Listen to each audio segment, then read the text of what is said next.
언제나 24시간 여러분들의 복지를 상담해드리는 복지상담사 양쌤입니다. 드디어 연금개혁이 극적으로 합의가 됐습니다.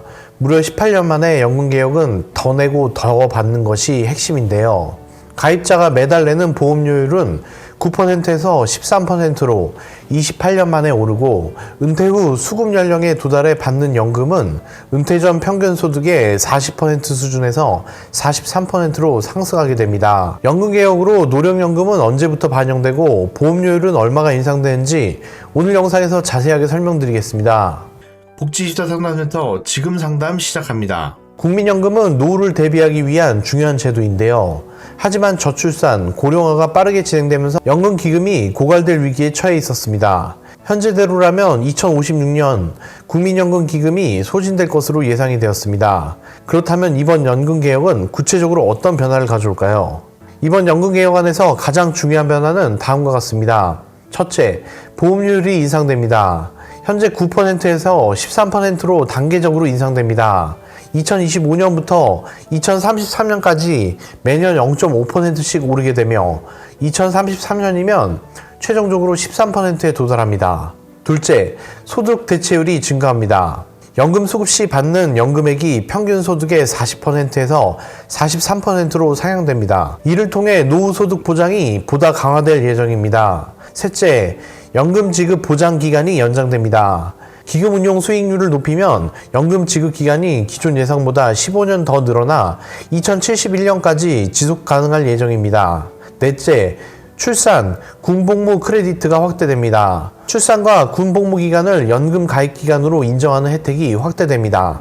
다섯 번째, 지역가입자 보험료 지원도 확대됩니다. 지역가입자, 자영업자 등의 보험료 지원을 늘려 부담을 줄이는 방향으로 개정되었습니다. 여섯 번째, 노령연금 지급 개선입니다.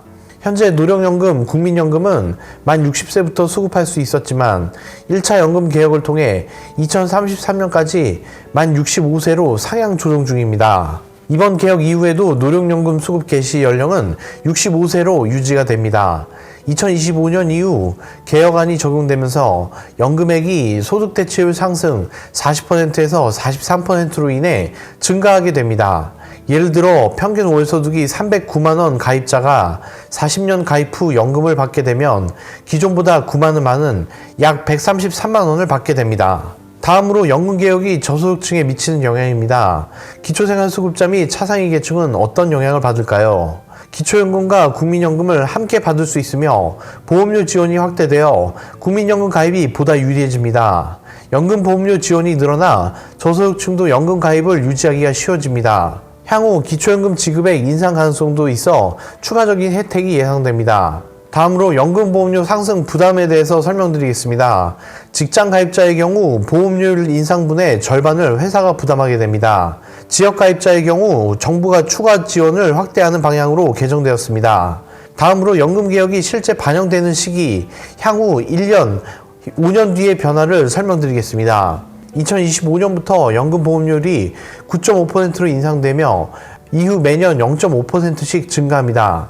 2026년은 보험료율이 10% 증가합니다. 2028년은 보험료율이 11% 증가합니다. 2030년 보험료율 12% 증가합니다. 2033년 보험료율 13% 도달하게 됩니다. 연금 지급액 증가는 점진적으로 반영되며 2040년 이후 현재보다 더 높은 연금액을 받을 수 있습니다. 연금 보험료 인상에 대한 직장인들의 반발이 예상되고 있습니다. 보험료율이 현행 9%에서 13%로 인상되면 월소득 300만 원인 직장인은 현재 27만 원을 내고 있지만 인상 후에는 39만 원을 내야 합니다. 이는 월 12만 원의 추가 부담을 의미합니다. 이러한 부담 증가로 인해 직장인들은 생활비 압박을 느낄 수 있으며 특히 소득이 낮은 계층에서는 이러한 부담이 더 크게 다가올 수 있습니다. 또한 기업들도 인건비 상승으로 인해 신규 채용이나 임금 인상에 소극적일 수 있다는 우려가 있습니다. 연금보험료 인상이 저소득층에게 좋을지 나쁠지는 상황에 따라 다를 수 있습니다. 장기적으로는 도움이 될 수 있지만 단기적으로는 부담이 클 수 있습니다. 단기적으로 당장 몇 년 내에 부담이 증가하는 점이 있습니다. 월급에서 빠지는 돈이 늘어나 생활비 부담이 커질 수 있습니다. 예를 들어 월급 200만 원을 받는 사람은 현재 18만 원, 본인의 9%를 내는데 개혁 후에는 26만 원, 본인의 14%를 내야 합니다. 연금보험료 지원을 받지 못하는 저소득층은 더욱 부담이 될 수 있습니다. 다음으로는 좋은 점입니다. 정부가 저소득층을 위해 보험료 일부 지원하는 정책을 확대할 가능성이 있습니다. 일부 저소득층은 보험료 부담이 커서 연금을 아예 안 내는 경우도 많았는데 납부하면 나중에 연금 혜택을 받을 수 있습니다. 장기적으로 나중에 연금을 받을 때 연금 수령액이 증가하는 좋은 점도 있습니다. 소득 대체율이 40%에서 43%로 오르면 나중에 받는 연금액이 늘어납니다.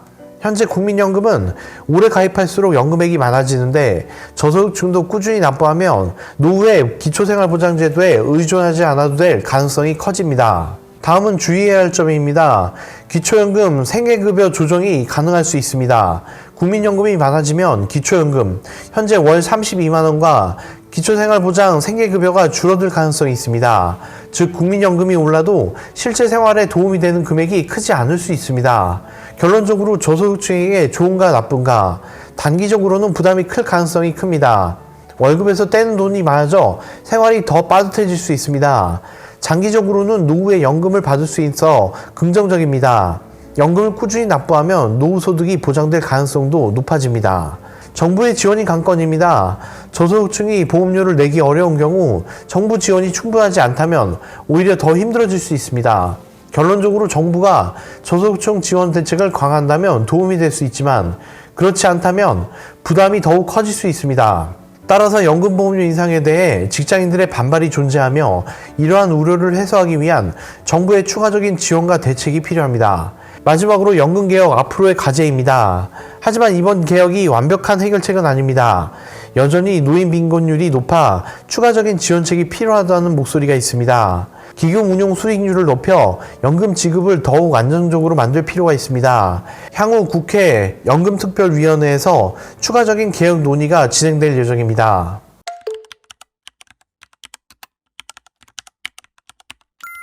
오늘 연금개혁에 대한 핵심 내용 쉽게 정리해봤는데요. 이 개혁이 우리 노후에 어떤 영향을 미칠지 잘 이해되셨나요? 보험료율 인상만으로는 미흡한 재정 안정 문제나 소득 대체율 상향으로 충분치 않은 노인 빈곤율 해소를 위한 조치는 향후 국회 연금특별위원회에서 구조개혁 과제로 다뤄질 전망입니다.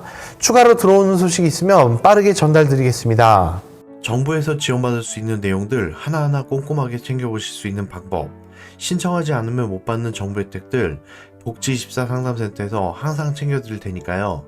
오늘 내용 도움이 되셨다면 잊지 말고 구독, 좋아요, 알림 설정 꼭 해주셔서 놓치지 않으셨으면 좋겠습니다. 그럼 다음에도 알찬 정보와 함께 복지 상담으로 찾아뵙도록 하겠습니다. 언제나 24시간 여러분들의 복지를 상담해드리는 복지상담사 양쌤이었습니다. 시청해주신 여러분 감사합니다.